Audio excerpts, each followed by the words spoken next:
questions you can say. Dr. Vanlavena? Where is Vanlavena? The Honorable Chairman. Please. Yeah, let me continue my speech of yesterday. Before that, firstly, sir, I want to express my gratitude for your visit to our state, Aizawl. I hope you may come again after some days.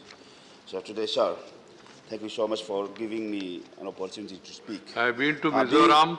I had the Honorable, opportunity to address the Mizoram Assembly, and I found by the records there were no disturbance of any kind at any time in the Mizoram State Assembly. It's an example for the entire country. Okay, Honorable Chairman, being a chairman of... Not during my speech, in the entire tenure.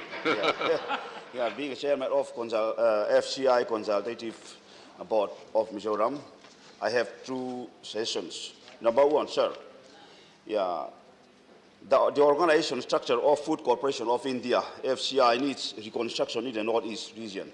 The existing FCI in the Northeast has been divided into 5 zones as follows: Assam region, Arunachal region, Manipur region, Nagaland region, and NEF region.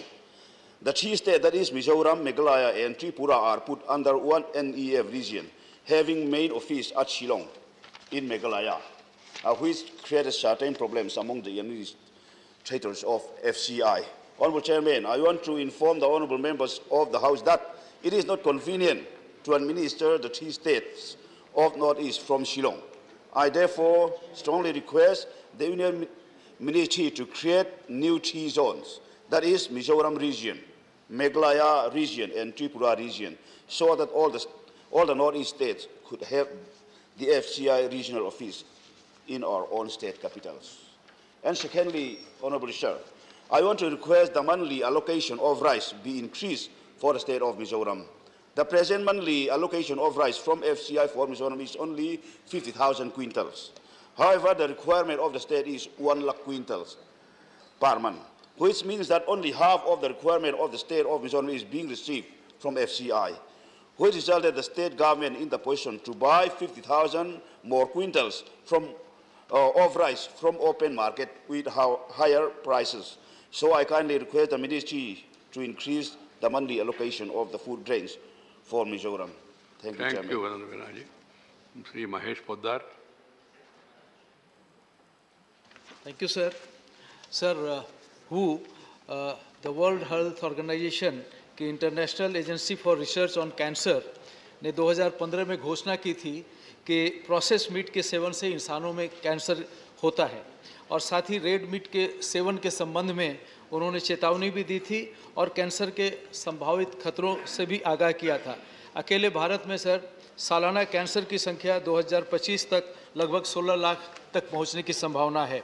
यह विश्व स्तर पर bowel की बीमारी, cancer की बीमारी से वृद्धि से संबंधित है, और हम सभी जानते हैं कि कैंसर की उच्च घटनाएं अमेरिकी जीवन शैली को बर्बाद कर रही है, क्योंकि बड़ी मात्रा में प्रोसेस्ड मीट युक्त आहार की वहाँ पे बहुत अधिक खपत होती है। भारत के भीतर भी कई फास्ट फूड चेन रेफ्रिजरेटेड मांस के विचार को बढ़ावा दे रहे हैं, जो चिंता का विषय है और समग्र आबादी के स्वास्थ्य के लिए खतरनाक है। महोदय, यह केवल कैंसर तक ही सीमित नहीं बल्कि पुरानी बीमारियां, क्रोनिक बीमारियों को फिर से होने के अधिक जोखिम को भी प्रेरित करता है। यह ध्यान दिया जाना चाहिए कि धूम्रपान और प्रोसेस मीट को एक ही श्रेणी में वर्गीकृत किया है, जो समूह एक कार्सिनोजन और सिगरेट के पैकेट को स्वास्थ्य के खतरे से वार्निंग देने के लिए अपने कवर की 85% सीमा तक चेतावनी प्रदर्शित करने के लिए अनिवार्य है। इस संबंध में मैं सरकार से इस पर कार्रवाई करने के लिए और ऐसे संशोधित प्रोसेस मीट पर कैंसर की चेतावनी अनिवार्य करने का आग्रह करता हूं, और तंबाकू और सिगरेट उत्पादों के मामले में जिस तरह से होता है वैसे ही प्रोसेस्ड मीट के मामले में चेतावनी देने का आग्रह करता हूं। धन्यवाद। Shri Kanakamedala Ravindra Kumar. Honorable Chairman, sir, I am very thankful to you for giving this opportunity to raise an important matter which has direct bearing on the progress of the states and the welfare of the people. The central government implements various schemes at national level and state level. For implementing such schemes, certain pattern of funding projects is being followed. Costing share agreement in what such is model. in which the central government and respective state governments has to share the cost to be incurred for the respective projects. Certain amount is earmarked for as the share of the central government and the state government for the purpose of implementing the projects. Both the type of funds are to be pooled together for implementation of the project and to execute the works in the respective states. If the share of the particular party is not being deposited, the progress of this project will be hampered. Therefore, for instance, for the Honorable Railway Minister, in my reply question number 756, Sri Ashwini Vaishnavi stated that the government of AP is not depositing their outstanding share in the cost-sharing projects. This is affecting the execution of projects Nadikudi Srikalahasti, Bhadrachalam Kovuru, Kadapa Bengaluru, Kotipalli Narsapuram, Tumkuru Rayadurga new railway lanes, and Vijayawada, Gudivada and Bhimavaram, Nidavolu doubling with electrification. Similarly, Hyderabad Bengaluru corridor also. This devolution of funds from the central governments are being diverted. This caused a vertical fall in the credit position in the state, no transferring in finance management. The AP government raised their hands. They are not going to pay even single pay for the railway projects. Therefore, I request the central government to have a big heart and to find a solution to complete the projects for the benefit of the people of Andhra Pradesh. Since it's a newly formed state, I hope some other mode or kind of agreement to be evolved to complete the projects, since the projects are already abandoned by the state government, and the central government will interfere to take steps to complete the projects in view of the financial situation in the state of Andhra Pradesh. Thank you. Revati Raman Singh. Sri Revati Raman Singh. धन्यवाद chairman साहब। मैं आपसे अनुज्ञा चाहता हूं कि एक महती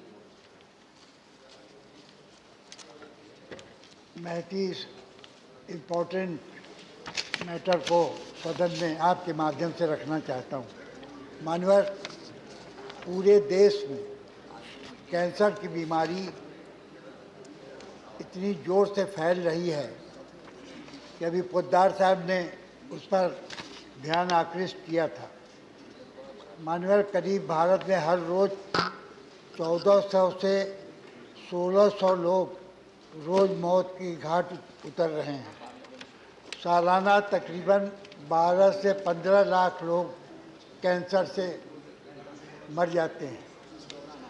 मानवर दिन पर दिन ये कैंसर इतनी तेज़ी से बढ़ रहा है कि आने वाले दिनों में ये सुनामी का रूप ले लेगा अगर इस पर चेक नहीं किया गया। मैं आपके माध्यम से ये चाहता हूँ कि सरकार 60% लोग गांव में रहते हैं, वहाँ उनकी कोई जांच नहीं होती।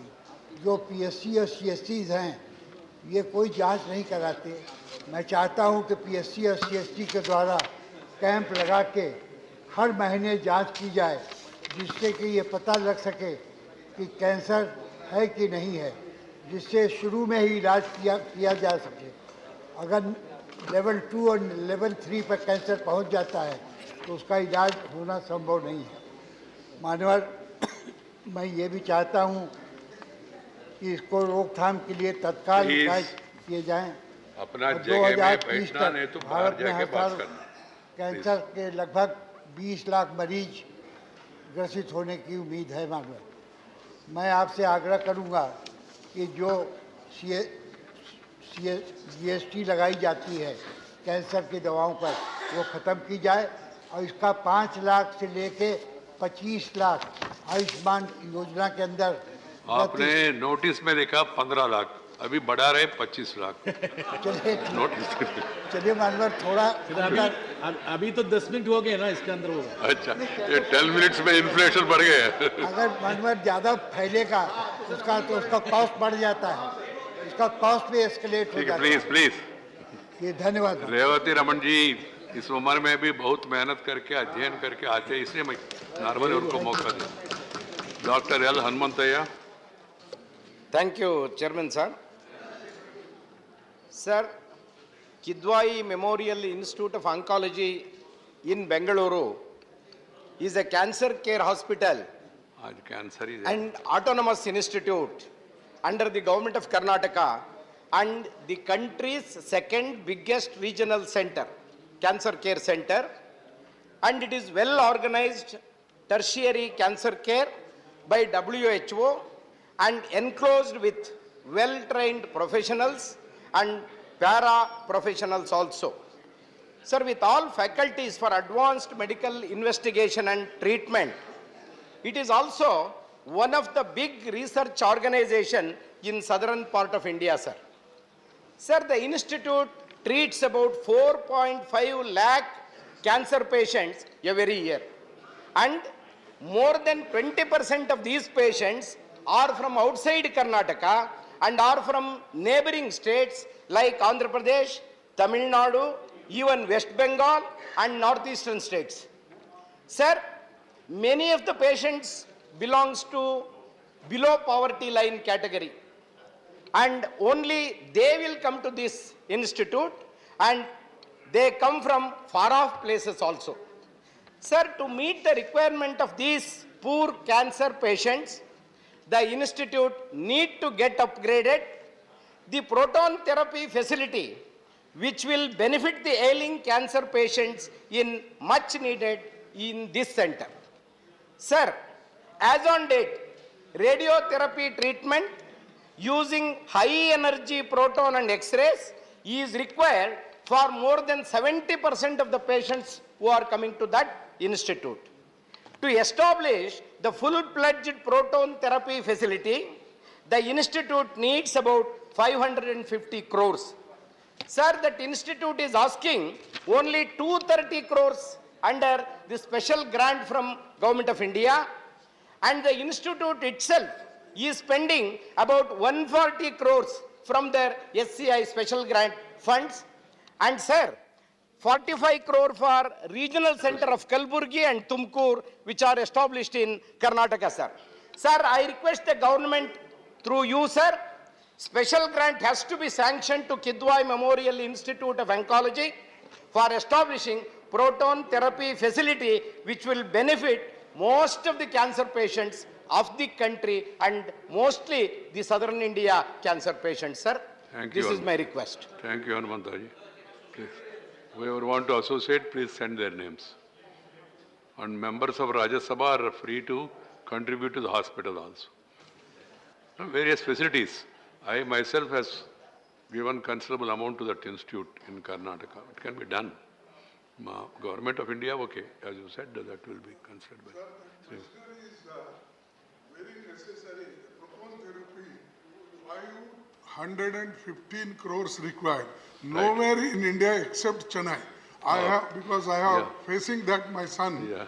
So every time whenever I go, we have to pay huge amount for that. Right. Therefore, aims at least you can The have. Chennai prototype, this also is private that way. I myself has inaugurated that.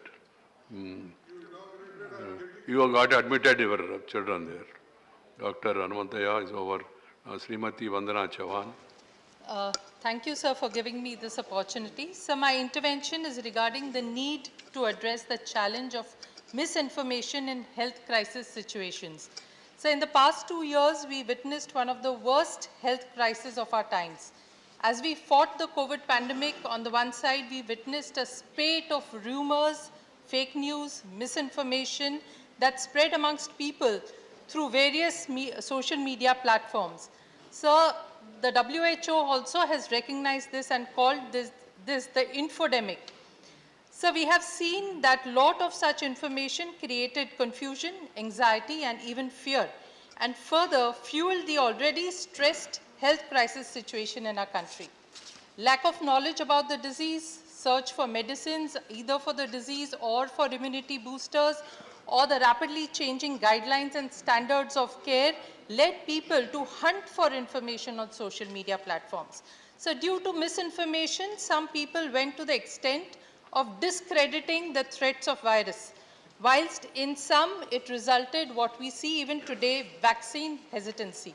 As we stand in preparedness for any such crisis or contingency, God forbid, I urge the government through you, sir, to find ways and means to mandate social media platforms to combat the infodemics comprising of rumors, fake news and misinformation. And secondly, like many other countries have done, through you, sir, I urge the government to develop a credible platform that provides fast, accurate, authentic information that is easily understandable and in the language of the people. This will, sir, save not only the people, but also safeguard interest of the government from the onslaught of misinformation at sensitive times. Thank you, sir. Thank you, Ma. Sri K.R. Suresh Reddy.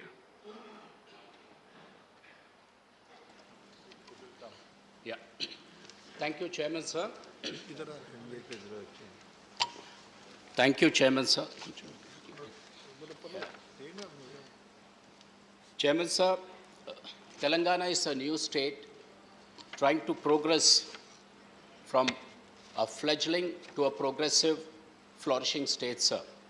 Andhra Pradesh Reorganization Bill assured many aspects of assistance. While we are pursuing with Government of India to fulfill these assurances, there are also many ministries which have not delivered what is legitimately due to Telangana, sir. There are almost 38 issues. I'll just quote one or two for the House's attention, sir. A special grant of 723 crores awarded by the 15th Finance Commission due to tax devolution. Second, release of funds under 14th Finance Commission of grants to local bodies for 965 crores. Release of centrally sponsored schemes, dues of 2014 of almost 500 crores, which inadvertently got released to Andhra Pradesh. And sir, the GST and IGST compensation and settlement issues of almost 2,717 crores and 218 crores of IGST, special assistance of 900 crores of backward districts as per the AP Reorganization Bill for the financial year 1920, 2021, and Tribal University, Coach Factory, to name a few. There are many of these which are pending, sir. I request the Government of India to kindly convey a meeting to settle these issues. And also, sir, I would also seek your kind intervention, sir, with your vast experience in public life and with your passion for Parliament and its functioning. Now, bills have been passed almost 8 years back, sir. There are many assurances in the bill which are constitutionally the government's responsibility to fulfill. In the course of fulfillment of these assurances, if the government faces an hindrance or if they have any other alternate measures to comply with those assurances, the government with the concerned authorities can sit and settle the matter instead of keeping it pending, sir. As they say, justice delayed is denied, and people's belief in Parliament has to go up, sir, for which you have been a strong votary of Parliament and also strengthening parliamentary democracy, sir. My request is, at an appropriate time, I seek your kind intervention to give such directions. Thank you, sir. That's Suresh Reddy. Sri Tiruchi Siva. Thank you, Chairman, sir. Sir, the Chief Minister of Tamil Nadu, Mr. M.K. Stalin, has written a letter to the Prime Minister requesting him to drop the proposal of setting up a India-based neutrino observatory project in Theni district, Tamil Nadu, sir, in the larger interest of conservation of the rich wildlife and the biodiversity of that region.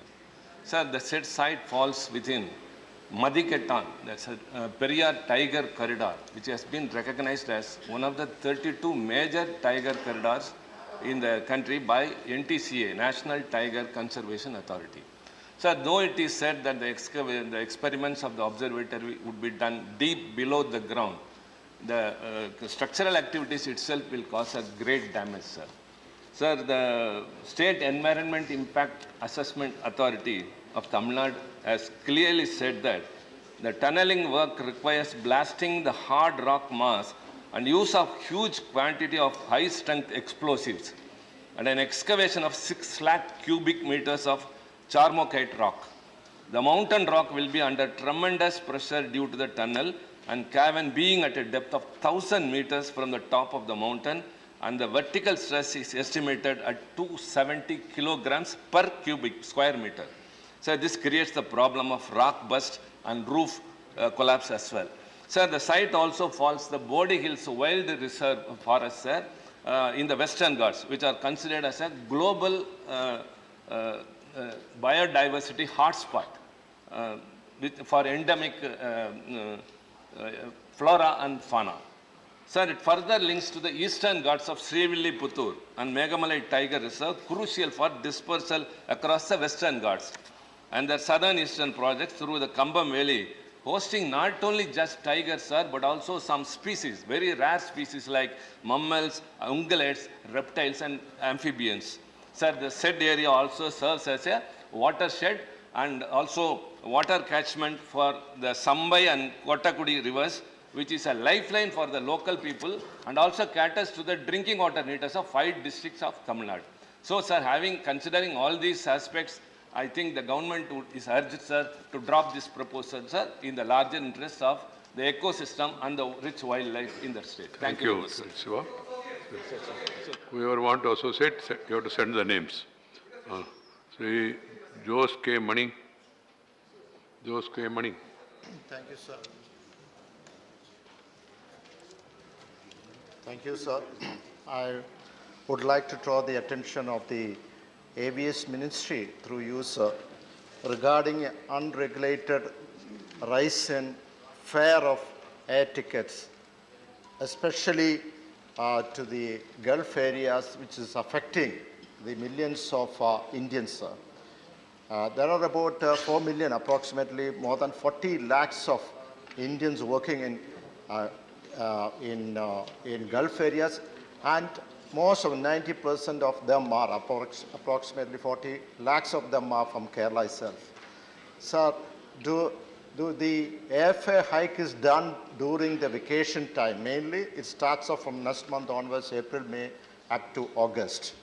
And that is the time when they get the vacation, the people come back home to meet the parents and spouse and children. And taking into consideration for the last 2 years, being COVID, these people, the labor class, mainly the labor class, low-income group, they are not able to come back home, sir. The average price, the fare of normally for the air ticket from Cochin or Calicut to Dubai or even Sharjah or Abu Dhabi over 3 to 4 hours journey is from 15,000 to 20,000, maximum of 25,000 to and fro. But during the season, probably it's the vacation time, the festival time, the price is unregulated and high to 50,000, 60,000, 70,000, and they are these people cannot afford to come back home, sir.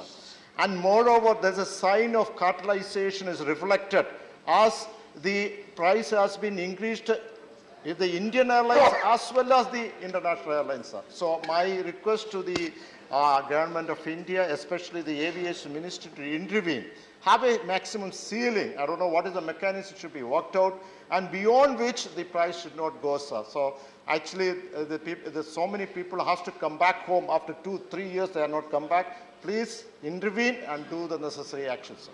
Thank you, Baniji. Please. Only serious matters are allowed here in the house.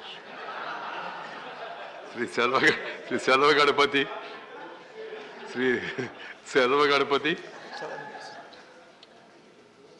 Thank you, Chairman. Honorable Chairman, sir. I would like to plead for the inclusion of the left 4 communities in under scheduled tribes. They are the Katunayakad, Yerukula, and the Malakuravan and the Kurumans. All these 4 communities are deserving to be included in the under scheduled tribe. But since 2016, the Puducherry government is pleading to include them in the under scheduled tribes. But the central government has not given permission to include them under scheduled tribes. Though they are living in clusters, they are living in the remote regions of Puducherry, they are not able to avail the facilities given to the scheduled tribes and also not able to avail the reservations and the other concessions.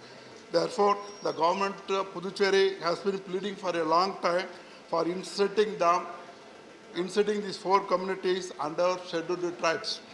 In this connection, the government has formed a committee to study the matter, to look into the matter, and they come out with the result of including them under scheduled tribes. But State government recommended this to the central government, but the central government included only the irregular community under the scheduled tribes. In respect of the inclusion of the remaining 4 communities, which are now under the backward category, the Ministry of Tribal Affairs, Government of India has sought for additional particulars from the Government of Puducherry.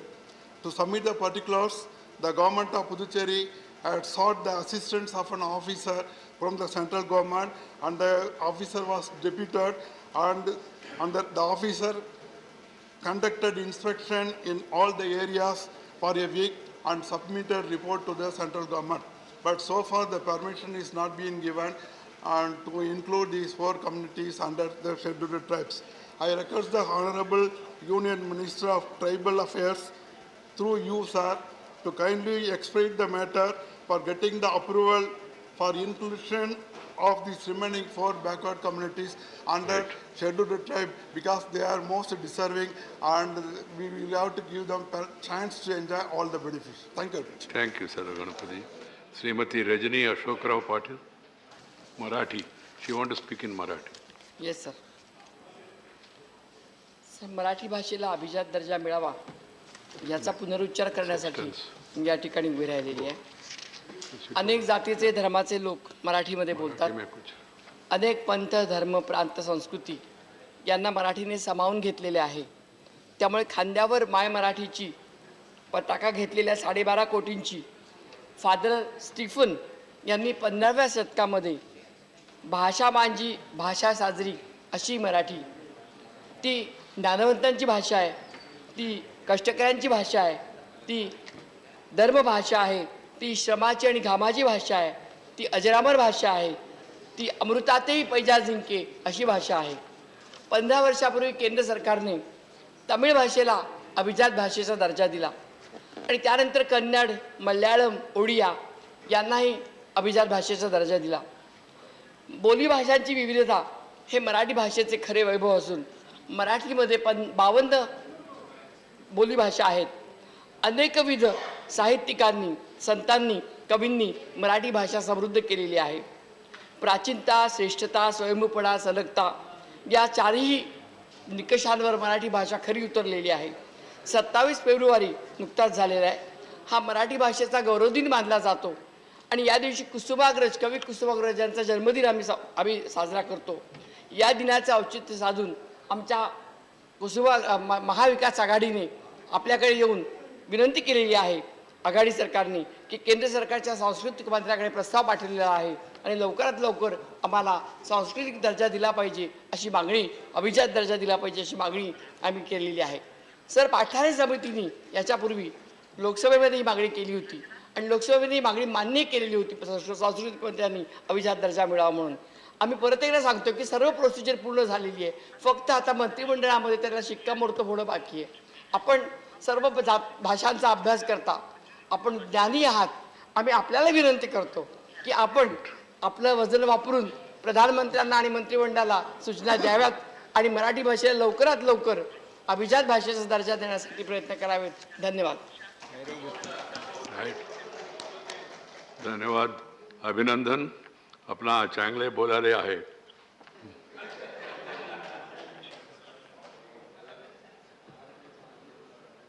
Sri Zuzino Joachim Federer.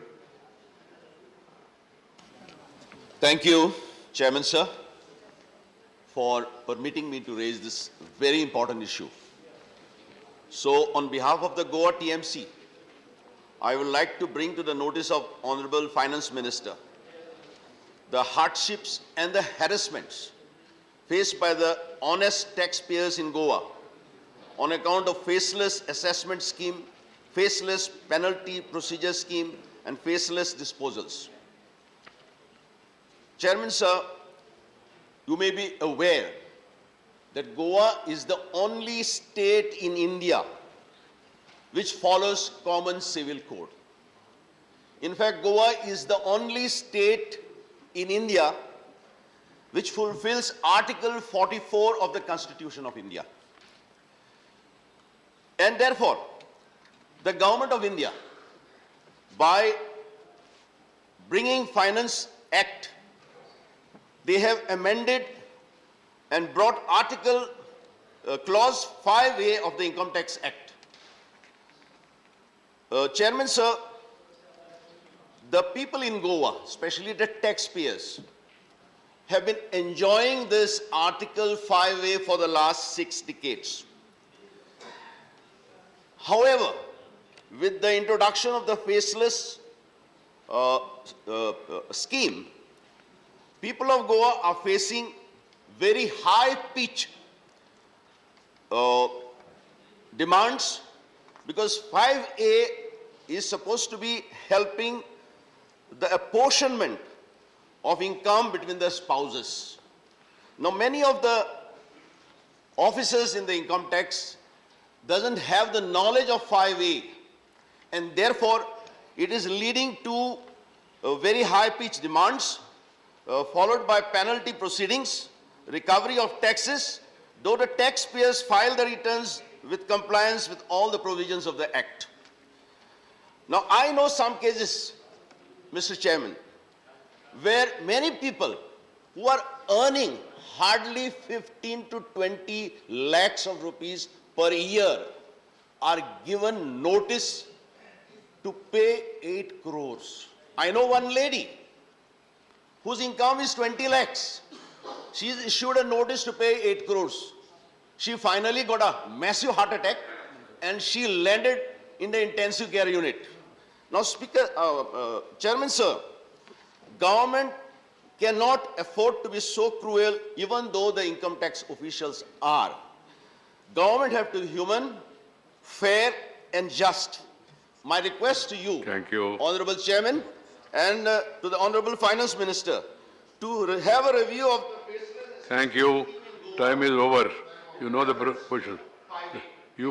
I suggest to you, please write the details of the person to the Finance Minister. She will get it examined. Dr. Vinay Sahasrabudhe. धन्यवाद सभापति जी। मैं एक अलग विषय उठाना चाहता हूं जो भारत की सांगीतिक परंपरा के बारे में है।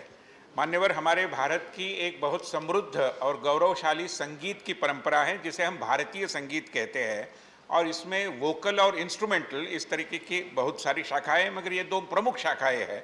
मगर वोकल म्यूजिक में भी इंस्ट्रूमेंट का उपयोग होता है बिना किसी संगीत के वादन की सहायता से, और मौखिक संगीत इतना सामने नहीं आता। ऐसी स्थिति में भारत में जो तारवाद्य निर्माता है, जिनको हम स्ट्रिंग इंस्ट्रूमेंट्स कहते हैं या एकॉस्टिक इंस्ट्रूमेंट्स कहते हैं, ये पूरा हाथ से चलने वाला काम है, हैंडीक्राफ्ट के माध्यम से ये होता है। इसमें मशीन की या फैक्ट्री की कोई व्यवस्था नहीं होती, और इसमें लगे हुए जो सारे लोग हैं मुख्य रूप में एक परिवार की परंपरा के आधार पर काम कर रहे हैं। और महाराष्ट्र में मीरज में, उत्तर प्रदेश में वाराणसी में, पश्चिम बंगाल में कोलकाता में, और तमिलनाडु में तंजावुर में ये काम चलता है। और मुख्य रूप में तानपुरा, एकतारी, रुद्रवीणा और वीणा और दिलबहार ऐसे जो आज कुछ कम संख्या में बजे जा रहे हैं, ऐसे भी साधन यहाँ से बनते हैं। मेरी भूमिका ये है कि इन जगह पर ये जो काम करने वाले परिवार है, जो भारतीय संगीत की परंपरा को बरसों से समृद्ध करते रहे, चाहे एम.एस. सुब्बलक्ष्मी जी हो, चाहे भीमसेन जोशी जी हो, सारे लोग यहीं से अपने संगीत के साधन खरीदते हैं, तानपुरा खरीदते हैं, मगर इनको जो सम्मान मिलना चाहिए वो नहीं मिल रहा। और मेरा आपके माध्यम से सरकार को निवेदन है कि कुल मिलाकर इनका भारत के वाद्यों की निर्यात में भी बड़ा योगदान है। लगभग 3000 ऐसे वाद्य विगत कुछ सालों में निर्यात हुए हैं। मगर ये परंपरा अगर जीवित रहनी है तो मेरे 6 प्रमुख बिंदु है जो मैं आपके माध्यम से सदन के सम्मुख रखना चाहता हूं। माननीय वित्त मंत्री जी यहाँ उपस्थित है। मेरा अनुरोध है कि बैंकों से इनको ऋण मिलाने के बारे में कुछ व्यवस्था की जाए।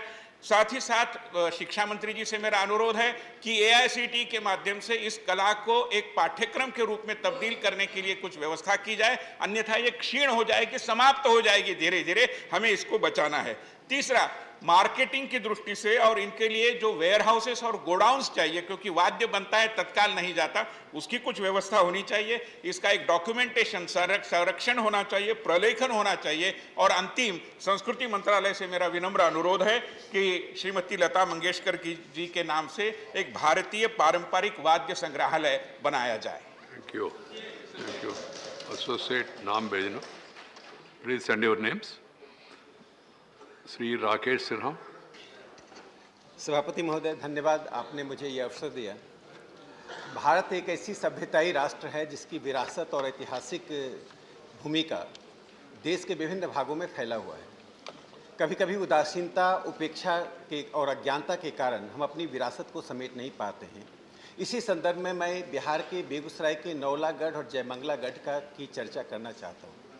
ये दोनों क्षेत्र वे हैं जो पाल वंश, जिस पाल वंश ने भारत के इतिहास में एक बहुत ही महत्वपूर्ण और निर्णायक भूमिका अदा की थी, जिसमें देवपाल और धर्मपाल दोनों का नाम हम जानते हैं, जिन्होंने विक्रमशिला और नालंदा जैसे विश्वविख्यात विश्वविद्यालयों की स्थापना और उसको संरक्षण दिया था.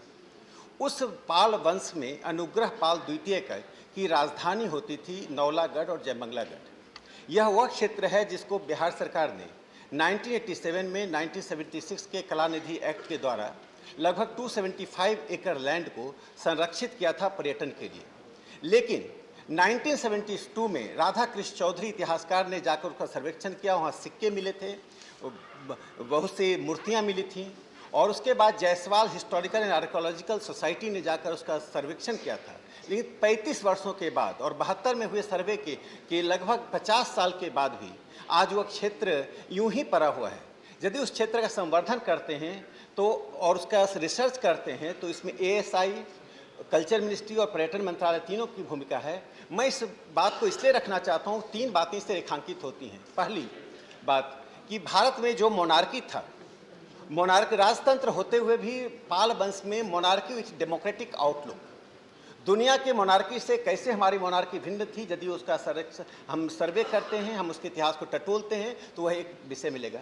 दूसरा, शिक्षा के क्षेत्र में उस युग में 400 वर्षों के शासन में 8वीं सदी से लेकर 12वीं सदी तक वर्तमान युग में जो शासन व्यवस्था थी, वो पहली ऐसी शासन व्यवस्था थी जो कोअर्सिव नहीं था, दमनात्मक नहीं था. तीसरी जो महत्वपूर्ण बात है कि उनका योगदान कला में, चित्रकारी में, वास्तुकला में, धातु कला में था.